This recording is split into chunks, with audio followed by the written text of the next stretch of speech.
Kaiju number 8 is the next big thing. The fights are awesome, the music is badass, there's some mystery elements, a bit of horror, a lot of comedy, and with the interesting concept of a 32-year-old shonen protagonist, it just has a lot going for it. Is what I thought, until I read the manga.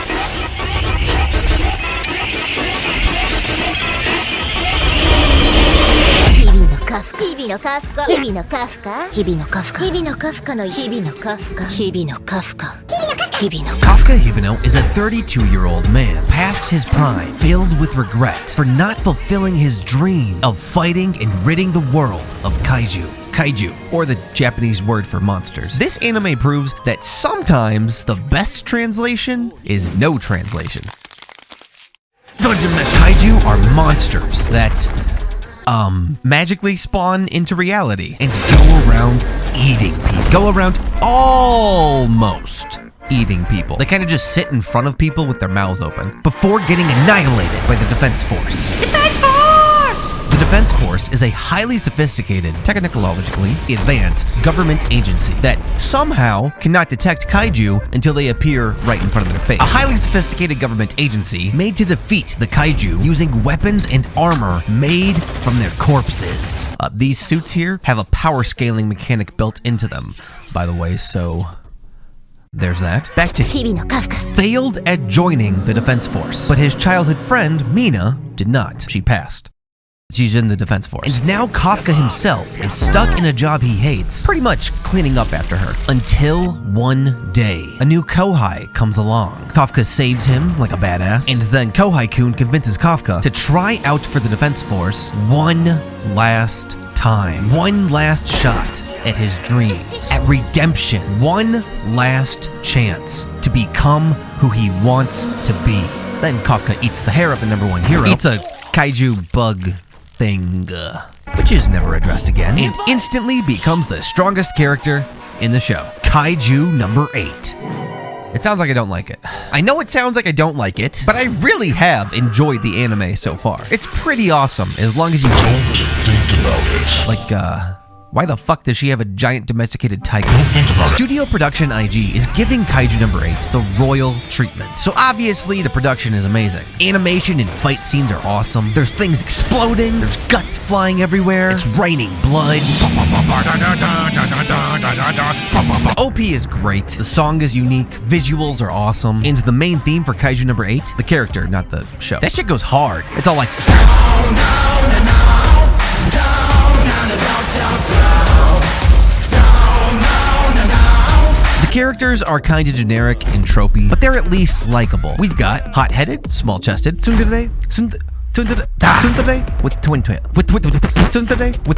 with twin tails. Fuck! With twin tsundere with twin tails. Genos, Bakugo, rich guy, strong guy, Asian guy with squinty eyes, plank of wood for a personality that Kafka wants to bang. But Hibino Kafka himself isn't actually much of a shonen trope. It's actually pretty cool and unique to have a 32-year-old main character. A past his prime, one last shot story of redemption. I'm not 30 myself yet, but it is nice to see some Who the fuck am I kidding? Kafka personifies everything wrong with Kaiju number 8. I caught up to the manga and Jesus Christ, the writing dives off a cliff so fucking hard that you realize it was always terrible to begin with. Kaiju number 8 is an overly generic, painfully predictable PG-13 shonen, wearing the skin of Chainsaw Man that completely wasted its potential, casting a 32-year-old as the main character for absolutely no reason, turning him into a generic 16-year-old shonen protagonist in a 32-year-old's body. Okay, let's explain why it's so bad. Without spoilers, of course. The idea was so good, it's just... Sorry, ma'am. I was just noticing your muscles. What? What muscle? The fuck? Okay, that was actually pretty funny. This is not. I wouldn't recommend getting too attached to your colleagues in this business. Anything can happen to anyone, anytime. Oh. So there must be real danger for the cast in this show. So that was a fucking lie. None of the cast is ever actually in danger. No one dies. Every single fight goes like this. The good guys are about to lose. Oh no. And then someone comes and saves them, or they get a bullshit power-up, turn it around, and win. And you can only do that so many times before it gets old. But this is every single goddamn fight. There are no stakes in Kaiju number 8. The characters say the danger is real. Some of you bitches will die. The show tries to make you believe the danger is real, but the danger is not real. A prime example of how the series pretends to be mature, and then it's not. The plot armor is absolutely insane, kinda like the power scaling. In Kaiju number 8, humans have synchronization levels from 0 to 100%, and Kaiju have fortitude levels from 0 to 10.0. And these numbers are pretty much hard power caps that cannot be overcome. Actually, sometimes you can beat the numbers, I guess, but only if you scream really loud! Oh, the villain got away because the writer needed them to. There are about 30 chapters in the manga where I swear to God, the only thought that crosses any character's mind is, I need to get stronger. I need to get stronger. I need to get stronger. I need to get stronger. Why does this guy tell Hoshino that he should give up on kaiju hunting because swords and melee weapons are useless, when that's clearly not the case? And again, with the tiger, I mean, it is touched on briefly, and I mean very briefly, much later in the story. But when it happens, it kind of just feels like the author was like, oh wait, I forgot to explain why Mina has a fucking tiger! All of these small individual flaws seem like petty complaints. Because they are, and you can definitely ignore them. But the problem with Kaiju number 8 is that they build up over time like plaque until they become just absolutely unbearable.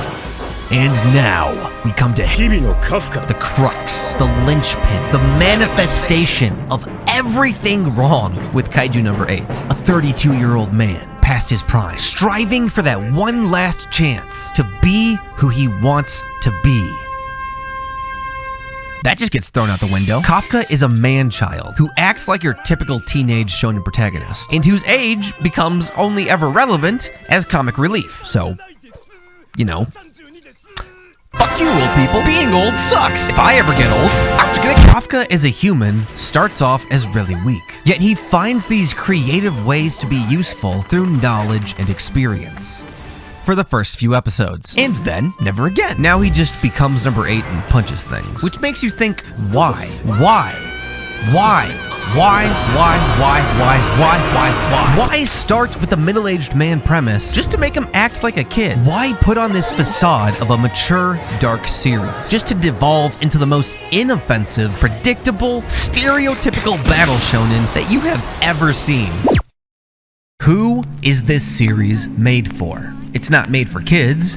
The main character is 32. It's not made for adults. All the mature themes and concepts are completely forgotten as the story goes on. Kaiju number 8 doesn't know what it wants to be, and it suffers because of that. It's not terrible. The anime is still hype, and the first season should remain pretty good, at least. Let's see. 19 chapters and 7 episodes, that's 2.7 chapters per episode. 50 divided by 2.7 is 18.5. The anime will eventually fall apart, just like the manga, but that shouldn't happen until late in the second season. Why is this being promoted as the next big thing? I do not know. If you can turn your brain off and just enjoy it, Kaiju number 8 is a great time, but the moment you stop to think about it is the moment that you realize the wasted potential of what could have been. Thank you to thank you to Baron Windy, Ben, Ducky, Venestrelli, Lasagna Soda, Mansour P, My Butthole, Horizon, Toby, Aiden 56, the X Natellajar, Brothers Gaming, DH Jones, Dominic Mjowski, Jit and John, Cat, Luke B. Olson, Rocky Pebbleman, Valentine Mayorga, Razan. That's it for now. Thanks for watching, thanks for supporting me, and I'll see you all in the next